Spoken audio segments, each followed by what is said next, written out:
अंतर्राष्ट्रीय वन दिवस के अवसर पर आयोजित आज के इस राष्ट्रीय अरण्य समागम राष्ट्रीय वानिकी संवाद कार्यक्रम में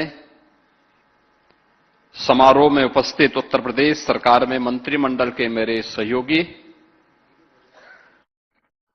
वन और पर्यावरण विभाग के मंत्री डॉक्टर अरुण कुमार सक्सेना जी,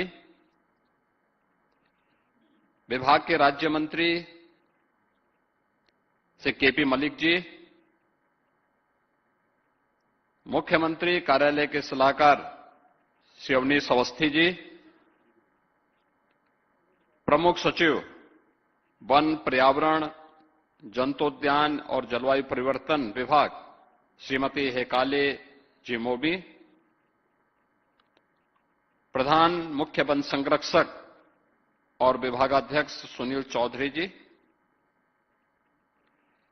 प्रधान मुख्य वन संरक्षक वन्यजीव श्रीमती अनुराधा वेम्बरी जी, श्री बी प्रभाकर जी, श्री ललित वर्मा जी, वन और पर्यावरण विभाग से जुड़े हुए हमारे सभी वरिष्ठ अधिकारीगण, देश के अलग अलग राज्यों से आए हुए वन विभाग के हमारे सभी वरिष्ठ अधिकारीगण, इस पूरे क्षेत्र से जुड़े हुए सभी विशेषज्ञगण और उपस्थित बहन और भाइयों, मैं सबसे पहले अंतर्राष्ट्रीय वन दिवस के अवसर पर हर एक वन प्रेमी को हृदय से बधाई देता हूं और आज के इस राष्ट्रीय अरण्य संवाद कार्यक्रम के अवसर पर आप सभी का, जो देश भर से आए हुए वन विभाग से जुड़े हुए और प्रकृति प्रेमी हैं, उन सब का मैं उत्तर प्रदेश की राजधानी लखनऊ में हृदय से स्वागत करता हूं। वन का महत्व क्या है, यह भारत की वैदिक कालीन परंपरा से लेकर के और आज के, जब पूरी दुनिया के अंदर हम सबके सामने जो वर्तमान की चुनौतियां आई हैं, इन सभी चुनौतियों के समय में हर एक व्यक्ति ने प्रकृति के साथ हो रहे खिलवाड़ के दुष्परिणामों को झेला है, उस चुनौती का सामना वह कर रहा है। और इन्हीं सब चुनौतियों के बारे में हमारे ऋषियों ने हमें एक बात कही थी। उनका उद्घोष था कि धरती हमारी माता है, हम सब इसके पुत्र हैं। माता भूमि, पुत्रोहम पृथिव्या। हर पुत्र का दायित्व क्या होता है मां के प्रति, कि मां के साथ किसी भी प्रकार का कोई खिलवाड़ न हो, उसके सम्मान में, उसकी सुरक्षा में, उसके संरक्षण में। और मुझे लगता है कि दुनिया भर के हर एक नागरिक को इस बात को सोचना चाहिए कि उसके स्तर पर किए जाने वाले प्रयास में कहां चूक हुई है कि आज जो वैदिक कालीन सभ्यता इस बात का उद्घोष करती थी, आज वहां पर आप देख रहे होंगे पूरा एक जो मौसम चक्र है, इसमें व्यापक बदलाव, ग्लोबल वार्मिंग और ग्लोबल कूलिंग की जो समस्याएं हमारे सामने पैदा हुई हैं, यह एक नई चेतावनी हम सबको दे रही है। और उन स्थितियों में जो भारत की ऋषि परंपरा ने सदैव हमें इस बारे में कहा है, जिसके बारे में हमारे राज्य मंत्री ने भी इस बारे में चर्चा की थी कि 10 कूप समावापी 10 वापि समो हृदय, 10 हृदय समम पुत्रो 10 पुत्र समो ध्रुमा। यानी 10 कुओं के समान एक बावड़ी है और 10 बावड़ियों के समान एक तालाब, 10 तालाबों के समान एक पुत्र है और 10 पुत्रों के समान एक वृक्ष है। यानी प्रकृति में एक वृक्ष की महत्ता क्या है, इसको सर्वोपरि माना गया है, सर्वोपरि माना गया है। और इसीलिए हम सब इस बारे में जानते हैं कि वन जीवन का आधार और प्रकृति के संतुलन का भी एक महत्वपूर्ण आयाम प्रस्तुत करता है। यदि वन है तो जल है, जल है और वन है तो वायु है, और अगर वायु है तो जीवन है। यानी जीवन की कल्पना इसके बगैर नहीं कर सकती है। और इसीलिए वैश्विक दृष्टिकोण और थीम को ध्यान में रखते हुए हम सब ने भी इस बार जो अपनी इस वर्ष की थीम रखी है, फॉरेस्ट एंड इकोनॉमिक्स, यह थीम दिखाती है कि हमें पारिस्थितिकी संतुलन को बनाए रखने के लिए वनों से आर्थिक विकास और उससे मानव कल्याण के लिए कैसे हम उसको बेहतरीन तरीके से आगे बढ़ा सकते हैं, यह हम सबकी वर्तमान की जो चुनौतियां हैं उसी थीम के अनुरूप यह हम सबको अपनी कार्य योजना प्रस्तुत करनी होंगी। मुझे प्रसन्नता है इस बारे में कि पिछले 9 वर्षों में उत्तर प्रदेश के अंदर आदरणीय प्रधानमंत्री जी के मार्गदर्शन में हम लोगों ने अपने वन आच्छादन को बढ़ाने में सफलता प्राप्त की है। यह एक प्रयास है और मेरा मानना है कि इस प्रयास में हमें सफलता प्राप्त तब हुई जब हम लोगों ने इसे जन आंदोलन बनाने का कार्य किया। ये केवल वन विभाग का कार्यक्रम नहीं बन पाया था। मेरा मानना है कि जब भी कोई अभियान जन आंदोलन बनता है तो उसमें सफलता प्राप्त होती है, क्योंकि उसमें समाज उसको लीड करता है, सरकार पीछे रहती है, विभाग पीछे रहता है, उसको देखता है, वॉच करता है, उसको सपोर्ट करता है। परिणाम हम सबके सामने आते हैं। जब सरकार आगे होती है, विभाग आगे होते हैं, पब्लिक पीछे होती है, परिणाम नहीं आ सकते, क्योंकि किसी की जवाबदेही नहीं होती। हमने पिछले 9 वर्षों में जो सफलता प्राप्त की है, इस सफलता के पीछे का आधार था कि हमने इसको जन आंदोलन बनाया, जिसमें समाज आगे था, सरकार पीछे थी। सरकार का काम सपोर्ट करना था, समर्थन करना था, उन बैरियर्स को हटाना था जो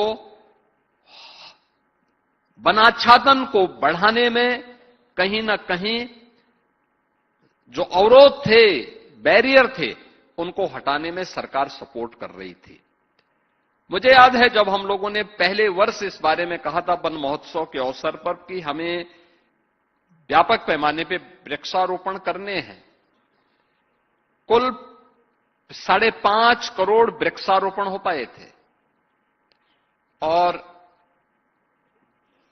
हमें नर्सरी के लिए वन विभाग के पास इतनी नहीं थी।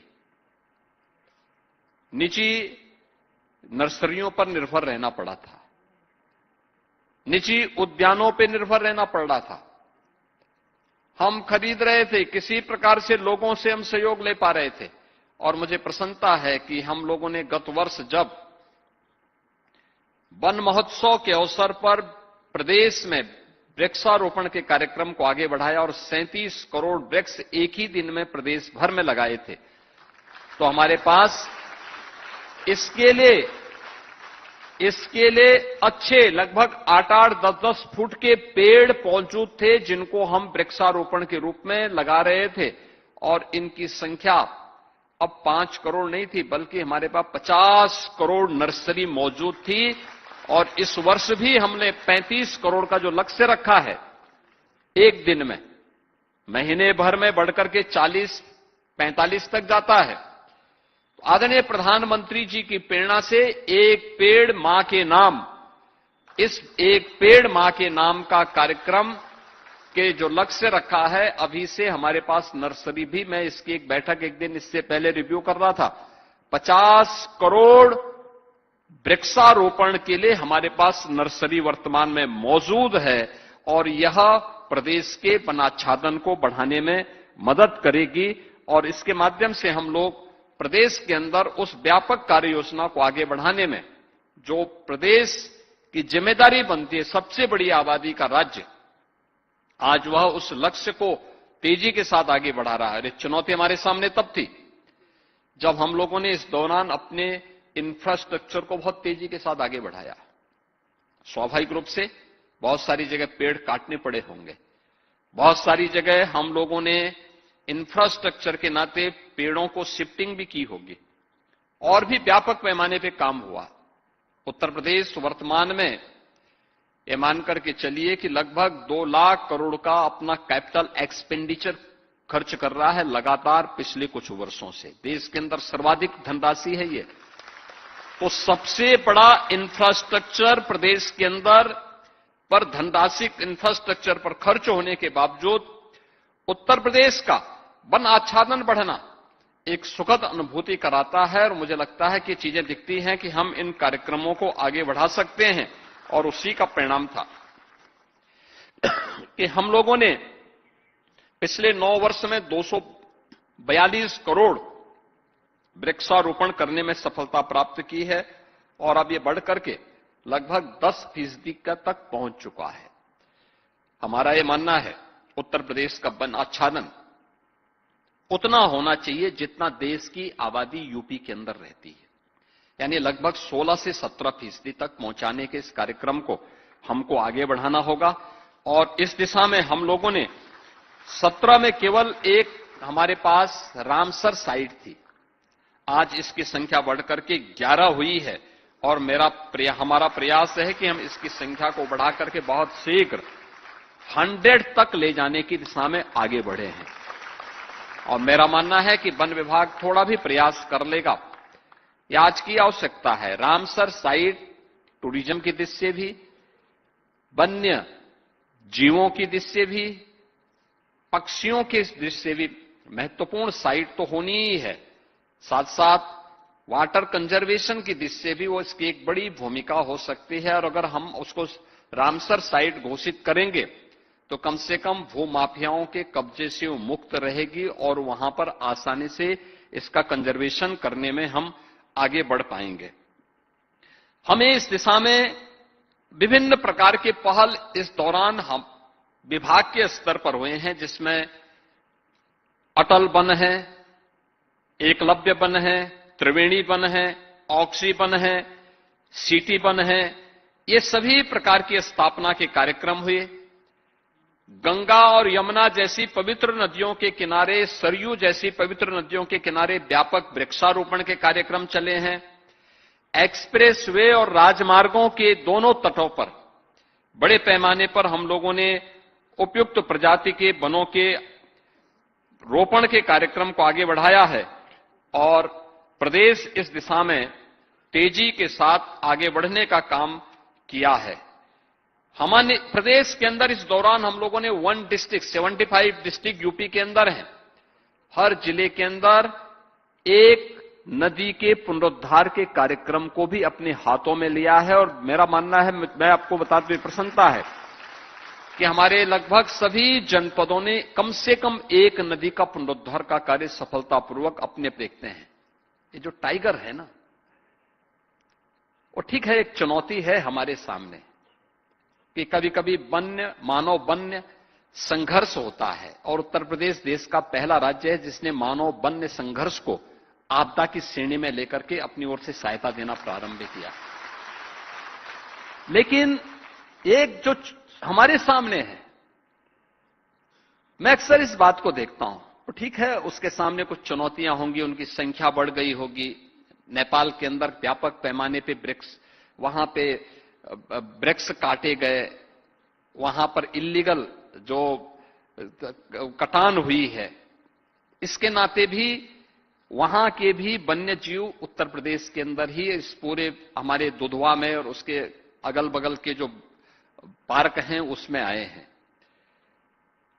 लेकिन वन्य जीव हमला अचानक नहीं करता है। अगर कोई मैं करता हूं लेपर्ड वगैरह को छोड़ दें तो सामान्यतः टाइगर अचानक हमला नहीं करता है। हां, अगर उसके छोटे बच्चे हैं, उसके बीच में कोई व्यक्ति जाता है, क्योंकि हम लोगों ने तो बचपन से हम देखते हैं टाइगर कभी अचानक हमला नहीं करता है, लायन अचानक हमला नहीं करता। हां, उसके क्षेत्र का अतिक्रमण करके हम जबरन करने का प्रयास करें। जब उसको लगता है कि मुझ पे हमला कोई कर सकता है, तभी वह हमला करता है, अन्यथा नहीं हमला करता। क्योंकि मैं बचपन से उनकी प्रकृति को जानता हूं, देखता हूं। क्योंकि मेरा जन्म जहां हुआ था, मेरे घर से मुश्किल से 50 मीटर की दूरी से जंगल प्रारंभ हो जाता था, और जंगल प्रारंभ होता था, हम लोग देखते थे, कभी छेड़ता नहीं था, उसने कभी हमें नुकसान नहीं पहुंचाया, हमारे पशुओं को कभी नुकसान नहीं पहुंचाया, कभी नहीं। लेकिन अगर हम उसके साथ, उसकी सुरक्षा के साथ खिलवाड़ करेंगे तो स्वाभाविक रूप से वो हिंसक होगा, या उसका दायरा हम सीमित करने का प्रयास करेंगे तो हिंसक होगा।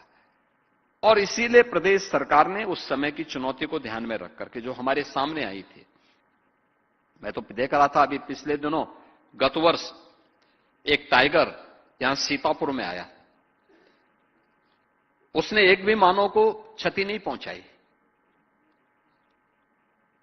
वो कर्तनिया से या फिर दुधवा से ही आया होगा, और यहां आकर के बहुत यंग था, लगभग 7-8 वर्ष का था,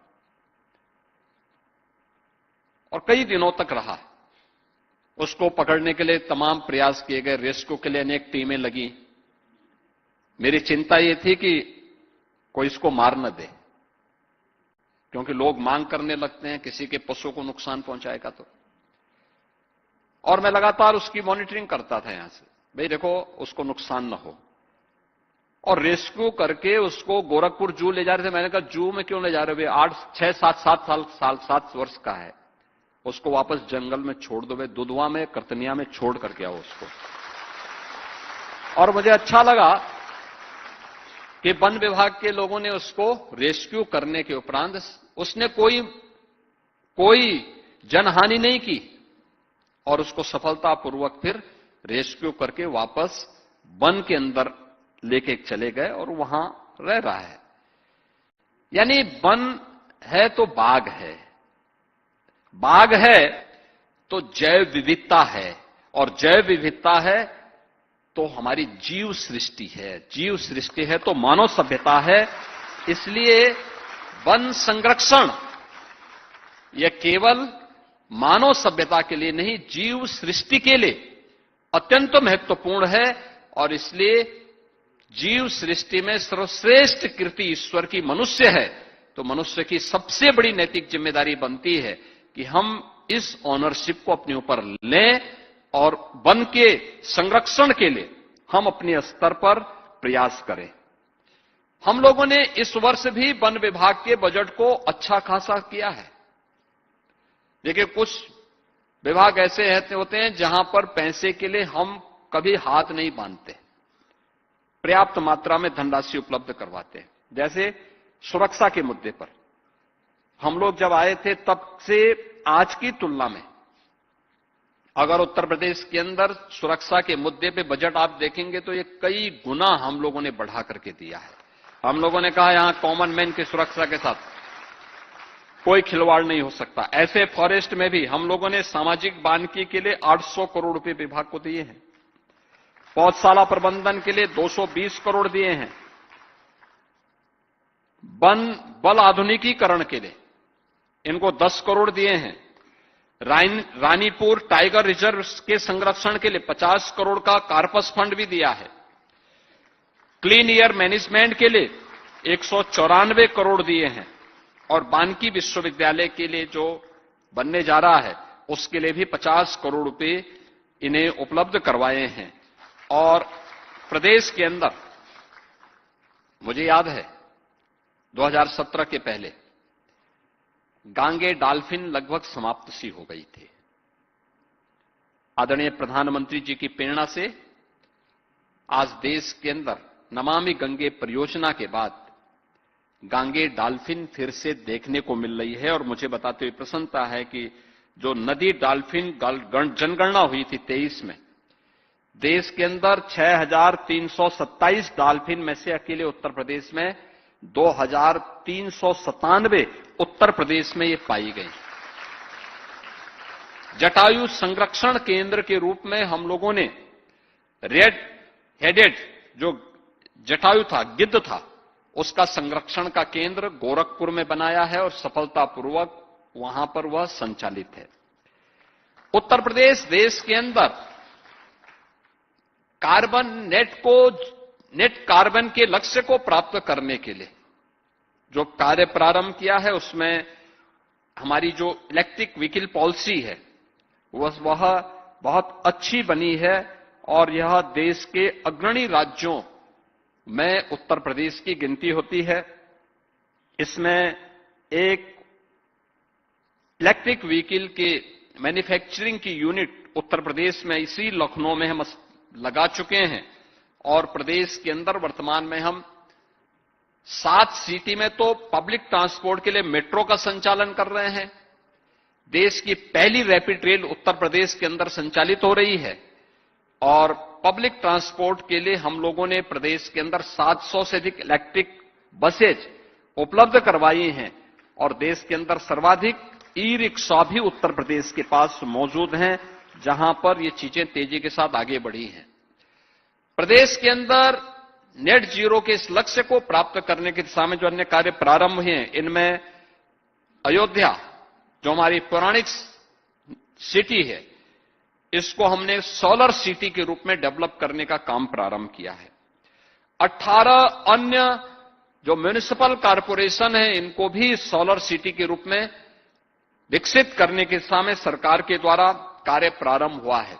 प्रधानमंत्री जी की महत्वाकांक्षी जो योजना है कि पीएम सूर्य घर मुफ्त बिजली योजना, इसमें 1400 मेगावाट से अधिक विद्युत उत्पादन की क्षमता के अब तक 4 लाख रूफटॉप सोलर हम स्थापित कर चुके हैं। आप अनुमान करें 1400 मेगावाट का विद्युत उत्पादन उसके माध्यम से हो रहा है और हम लोगों ने 2022 में एक लक्ष्य रखा था कि हम अगले 5 वर्ष के अंदर यानी 2027 तक 22,000 मेगावाट की रिन्यूएबल एनर्जी विकसित करेंगे और इस दिशा में हमने कार्य प्रारंभ किया है। उत्तर प्रदेश ग्रीन हाइड्रोजन नीति 2024 भी, इसके लिए भी हम लोगों ने 2 सेंटर ऑफ एक्सीलेंस के लिए धनराशि की व्यवस्था की है। यह उत्तर प्रदेश के अंदर वन संरक्षण के लिए, प्रदेश के अंदर वन आच्छादन को बढ़ाने के लिए, प्रदेश के अंदर नेट जीरो के लक्ष्य को और कार्बन क्रेडिट का लाभ अन्नदाता किसानों को प्राप्त हो, मानव वन्य जीव संघर्ष को रोकने के लिए और मानव वन्य जीव को आपदा की श्रेणी में घोषित करने के लिए किए गए प्रयासों और सरकार के द्वारा दी जाने वाली सहायता का एक क्रम है। आज मैं आप सबसे इस बारे में कहूंगा। अभी जुलाई मास में हमारा फिर से वन महोत्सव का कार्यक्रम होगा और हम सबकी जिम्मेदारी बनती है कि हर व्यक्ति कम से कम एक पेड़ मां के नाम अवश्य लगाएं। यह हमारी अपनी मां के प्रति भी और धरती माता की प्रति भी एक कृतज्ञता ज्ञापित करने का एक माध्यम हम सबको प्राप्त होगा।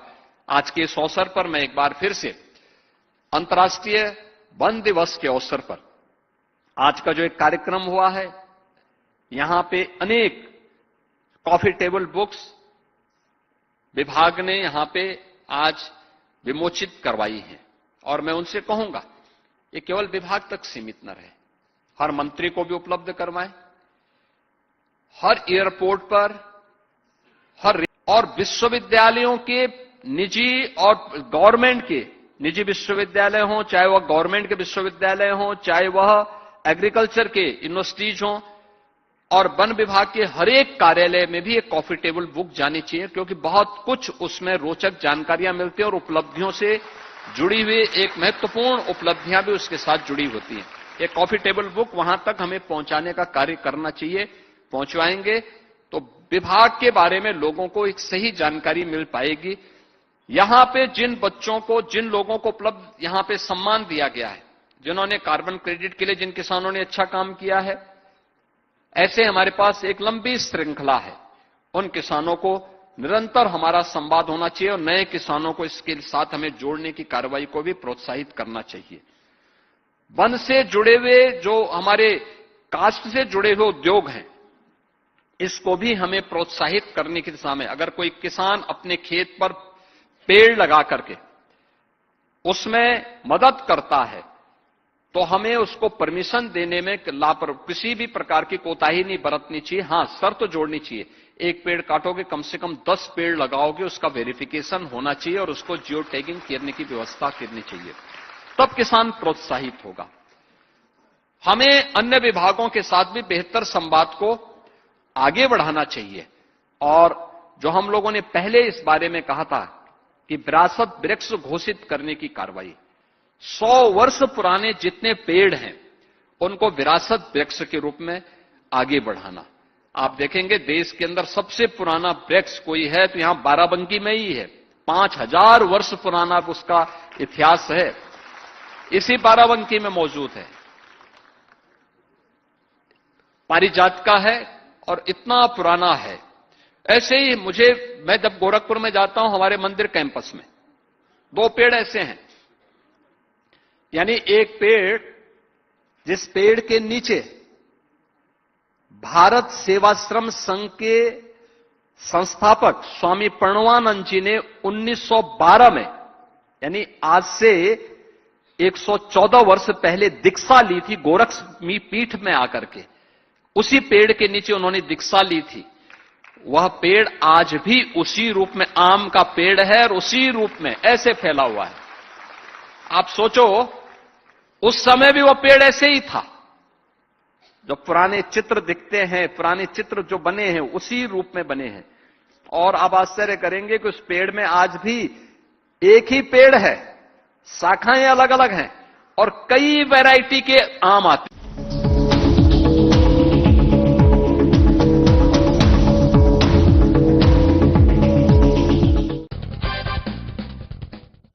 नमस्कार दोस्तों,